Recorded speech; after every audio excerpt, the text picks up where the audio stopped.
when the dust settles after this trade deadline, I want to know who you think is going to be wearing a different uniform. And that could include trades. That could include guys who get DFA'd between now and then. I want to know in 62 days, which is August 1st, who do you think will not be on this Yankees team? I honestly, when I look at this, I feel like Clark Schmidt or Will Warren, I feel like one of those guys could potentially be gone. Just one of the two. It would be a situation where like they traded Jordan Montgomery for Harrison Bader if they do it. And it would, I think, be a little weird to trade pitching just because they've had so many injuries with Cole and Heel, and you don't know how reliable Heel's going to be when he comes back. So I can see it, but I'm not sure. I think Everson Pereira, like, you have to trade him because I don't see any sort of avenue for him to play. I think he's just kind of rotting down in the minor leagues. Spencer Jones, same kind of thing. I was super high on Spencer Jones. He kind of looks like he fizzled. He has a high K percentage, but I think he can really field. He's got some power. I think a team probably would be interested, but at this point, he's kind of getting like too old for the minors. Oswald Peraza, the guy can field. The guy can field, but he can't hit. I text him with my dad, like, what if you took Oswald Peraza's left arm, his glove arm, and like Frankensteined it to Ben Rice to play? Like, that would just be amazing. But you can't. So I would say Oswald Peraza, Everson Pereira, Spencer Jones, and one of Clark Schmidt and Will Warren would probably be guys that I think are potentially going to be dealt. Yorbit Vivas, he hasn't really hit that much, but he can field and he's young. And I think that the Yankees would rather have him kind of be a depth piece in the infield over Oswald Peraza. That's the direction I would go in. So that's let me throw one at you. What about Devin Williams?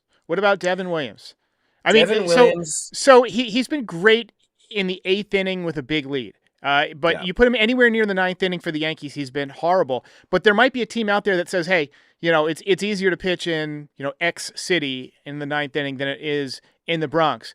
The Yankees might be able to get a nice little return for him, maybe even get somebody they could swing to like in a different deal. You know what I mean? I'm just not convinced. I'm not convinced this guy can handle the pressure of the postseason in New York in any inning. He gives me vibes of some of the guys we're going to talk about in a few minutes, but I just wanted to get your thoughts on Devin Williams.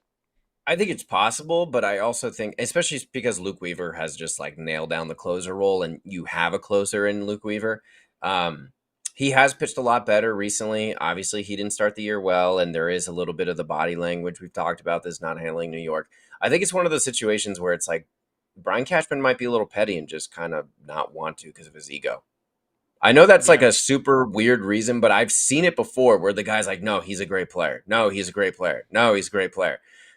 I don't know. Sometimes there's that kind of intangible sort of quality about guys where they can either handle the big moment or they can. And Devin Williams has only pitched in Milwaukee. Milwaukee's not New York. It's just not. Do I think he'd be awesome as like a Kansas City Royal? Probably. But, I agree. So I don't know. It's a weird thing. I think he'll definitely be. They won't re-sign him because he's going to be a free agent at the end of the year. I think they'll definitely let him walk. I just don't know if they'll necessarily trade him at the deadline, and I don't know what kind of return that he would command on the market. So Dominguez has been somebody rumored in trades for years.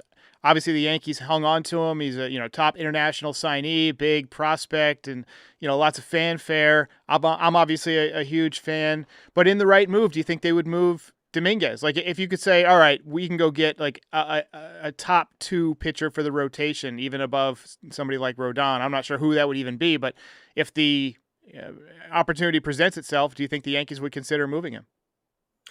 At this point, I don't think so. I think that he's part of the future. He's on the team. He's shown me enough that he is worth sticking around. And I've said this before, but I think the thing that he's shown the most is his ability to adjust quickly and to learn quickly and to improve quickly, which is a quality that you really like from young players.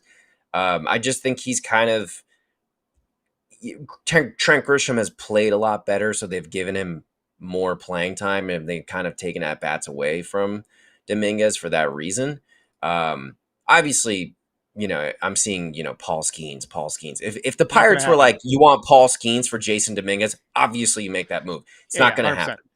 So, there's always going to be something. And I keep seeing, would the Pirates make Paul Skenes available? Okay, listen, I keep seeing this and I want to shut this down right now.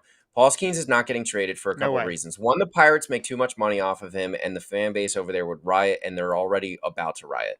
The second thing is that there is no package that could approximate a Paul Skenes at this point in his career with the amount of years of control that he has at the money that he's making right now.